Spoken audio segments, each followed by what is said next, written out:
जी, आप सभी लोगों का स्वागत है आपके अपने परिवार फ्यूचर ऑनलाइन क्लासेस सोनपुर में। आज हम इस वीडियो में सीटेट जुलाई 2024 के सीडीपी के सिलेबस के ऊपर बातचीत करने वाले हैं, क्योंकि आप सभी लोगों का क्लास जो है बहुत जल्द स्टार्ट हो जाएंगी। उससे पहले मैं आप सभी लोगों को सिलेबस बता देता हूँ कि आपको जो है क्या-क्या पढ़ना है, कितना पढ़ना है, और साथ ही साथ आपको हम जो है ये पीडीएफ भी ग्रुप में डलवा देंगे। तो आप सभी लोगों से निवेदन है कि वीडियो को लाइक कीजिएगा, शेयर कीजिएगा, चैनल पर नए होंगे तो चैनल को सब्सक्राइब कर लीजिएगा। अभी हम जो है आप सभी लोगों को चाइल्ड डेवलपमेंट पेडागोजी से जो है जो आपका सिलेबस है सीडीपी, इसमें जो है क्या क्या पढ़ना है, कितना चैप्टर पढ़ना है और कौन कौन से चैप्टर पढ़ना है, वो सभी चीज मैं डिस्कस करने वाला हूं। और आपसे निवेदन है वीडियो को लाइक जरूर कीजिएगा। यहाँ पर देख सकते हैं कि जो ये आपका सीटेट सीडीपी सिलेबस 2024, ये आपका जो है सीटेट सीडीपी सिलेबस 2024 का है। और यहाँ पर हम जो है बात कर रहे हैं आपका बाल विकास एवं शिक्षा शास्त्र के ऊपर। सबसे पहले यह जान लीजिए कि यह जो बाल विकास शिक्षा शास्त्र है, इसको हम लोग शॉर्ट फॉर्म में सीडीपी कहते हैं, चाइल्ड डेवलपमेंट पेडागोजी। और इससे आपके एग्जाम में जो है 30 क्वेश्चन पूछे जाते हैं। कितने क्वेश्चन पूछे जाते हैं? 30 क्वेश्चन आपसे पूछे जाते हैं और आपको जो है इसमें 30 नंबर आपको मिलता है।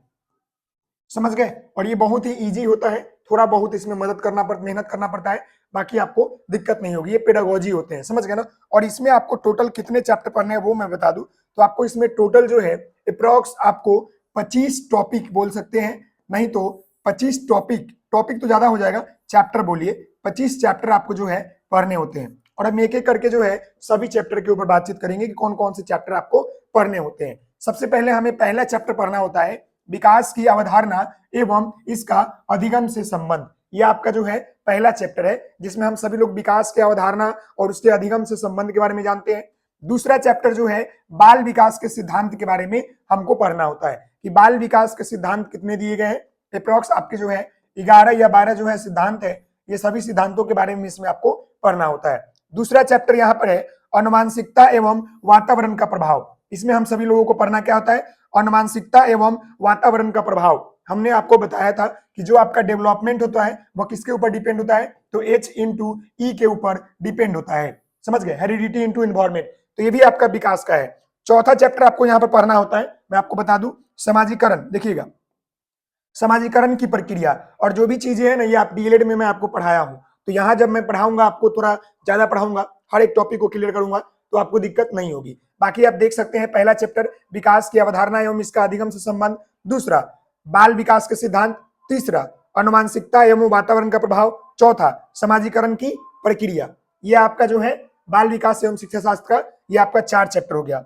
आगे हम बढ़ते हैं, तो आगे हम यहाँ पर बढ़ेंगे तो आगे भी हम आपको चैप्टर बताएंगे, जहां पर आप देख सकते हैं। तो यहाँ पर देखिएगा हम चैप्टर जो है 5 की बात कर रहे हैं। तो यह जो आपका चैप्टर 5 है, इसमें आपको पियाजे, कोहलबर्ग और वाइगोत्स्की के सिद्धांत के बारे में आपको पढ़ना है। यानी कि पियाजे, कोहलबर्ग एवं वाइगोत्स्की के सिद्धांत के बारे में आपको इसमें पढ़ना है। चैप्टर 6 की बात करेंगे तो बाल केंद्रित एवं प्रगतिशील शिक्षा की अवधारणा के बारे में आपको पढ़ना है, यह चैप्टर है आपका।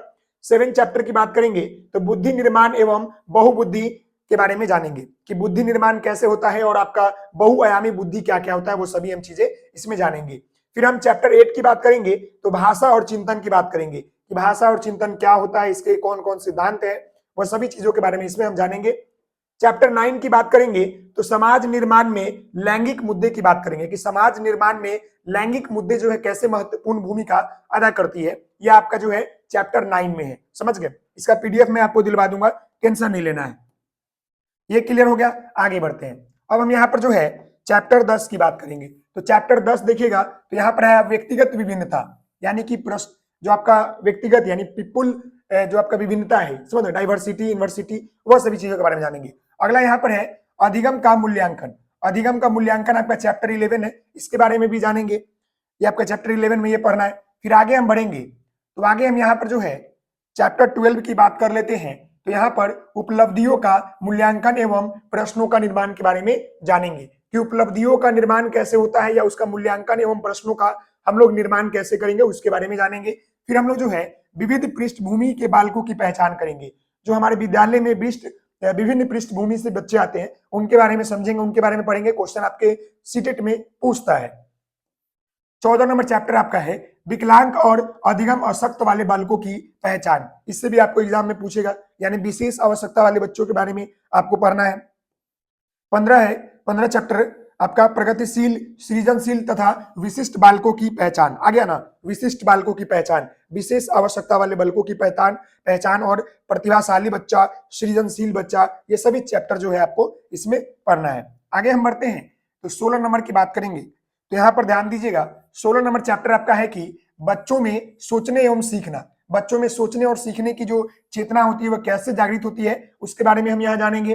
फिर हम 17 नंबर की बात करेंगे, शिक्षण अधिगम की मूल प्रवृत्तियां क्या है, यानी शिक्षण अधिगम की मूल प्रकृतियां क्या है, उसके बारे में जानेंगे। 18 नंबर चैप्टर है बच्चा एक समस्या समाधाक तथा एक वैज्ञानिक अन्वेषण के संदर्भ के रूप में हम लोग समझेंगे कि एक बच्चा जो होता है किसी समस्या का समाधान कैसे करता है या किसी एक वैज्ञानिक रूप में कैसे वो जो है सोचता है, उसके बारे में जानेंगे। 19 नंबर चैप्टर की बात करेंगे तो बच्चों में अधिगम की वैकल्पिक अवधारणाएं के बारे में जानेंगे कि बच्चों में जो है अधिगम की जो वैकल्पिक अवधारणाएं होती है वो क्या होती है, उसके बारे में हम लोग जानेंगे। 20 नंबर चैप्टर की बात करेंगे संज्ञान और संवेग क्या होता है, समझ गए, स्कीमा क्या होता है उसके बारे में जानेंगे। संज्ञान और संवेग क्या होता है, समझ गए ना। चलिए आगे बढ़ते हैं तो हम चैप्टर जो है 21 की बात करते हैं। तो चैप्टर 21 बोलिएगा तो अभिप्रेरणा एवं अधिगम, यानी बोलिए इसको चैप्टर बोलिए, टॉपिक बोलिए, लेकिन आपको पढ़ना बहुत सारा है, समझ गए।